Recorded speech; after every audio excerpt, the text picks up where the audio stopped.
Okay, so looking at other relationships between segments, we've looked at the chords, we've looked at tangents. We're going to look at some other relationships between angle measures and segment lengths. So true story, this is my husband here, this is Dr. Benton, and this is a picture of him, I don't know, a couple years ago. We went to the beach and he's looking out at the ocean and he says, I wonder how far I can see out to that horizon line, far my eyeball can see out there.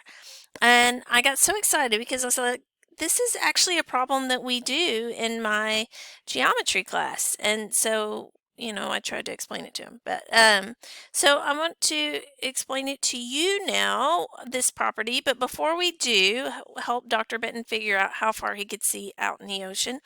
Let's review the different kinds of segments we have here. We have the tangent, which touches the circle in exactly one point. It intersects the circle in exactly one point. We have the chord, which is the segment inside the circle. It's the part of the secant that is inside the circle. It goes from one end to the other end of the circle. Does not have to go through the middle, but its endpoints are on the circle. And then we have the secant, which is the whole line. If you were to extend out that chord, it includes the chord, the secant does, but it goes all the way through the circle. It intersects the circle at 2 points. Those are the three kinds of lines we're going to look at today. So the first one, the first theorem we're going to have, your book calls it Theorem 11-12a. We're going to call it the chord-chord theorem because guess what it involves? It involves when you have two chords that cross. So I have this green and yellow chord that I am splitting into two pieces on either side of that intersection. My green went a little too far. And then I have CD, which is the second chord, the blue-purple chord. But again, on either side of this intersection point of those two chords, I'm going to color those different colors, and that's because when two chords intersect in a circle, they cut each other proportionally. So it says for a given point in circle, the product of the lengths of the two segments from the point to the circle is constant along any line through the point in the circle. In other words,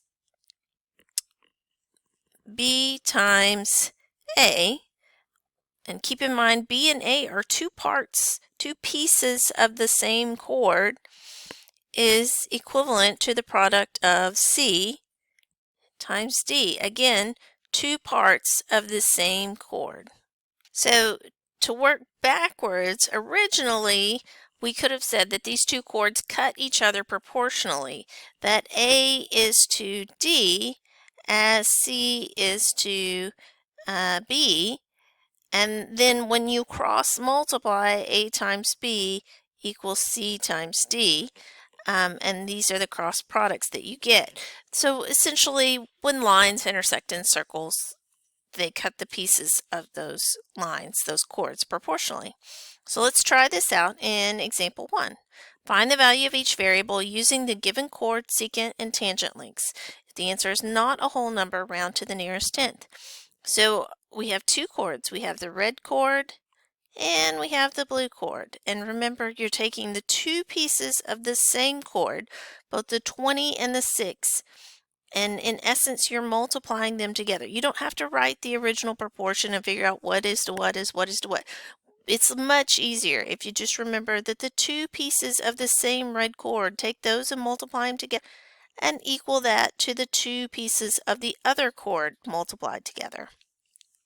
So 20 times 6 gives us 120. Now I have an equation that I want to solve for x. I want to isolate x, get it by itself. So I'm going to divide by 8. And 120 divided by 8, x is 15 in length. 15 centimeters, 15, we don't know. We'll call it 15 units. All right, so let's try another one. Same idea. You have two chords, red chord and blue chord, and you're going to multiply the same pieces together. So x and 26 are both on the red line, so we're going to multiply them together. And 15 and 20 are both on the blue line, so we're going to multiply them together. Okay, so we have 26x equals 20 times 15 is 300. And then we now have an equation that we want to solve for x, get by itself. So we're going to divide by 26 on both sides. And that does not come out evenly. It comes out to the nearest tenth, 11.538. So 11.5 units. All right, ready? You try. Okay, so on this one, you have 6 times x equals 9 times 8, which is 72. Now I want to get x by itself. I want to divide both sides by 6 to solve that equation, and x comes out to be 12.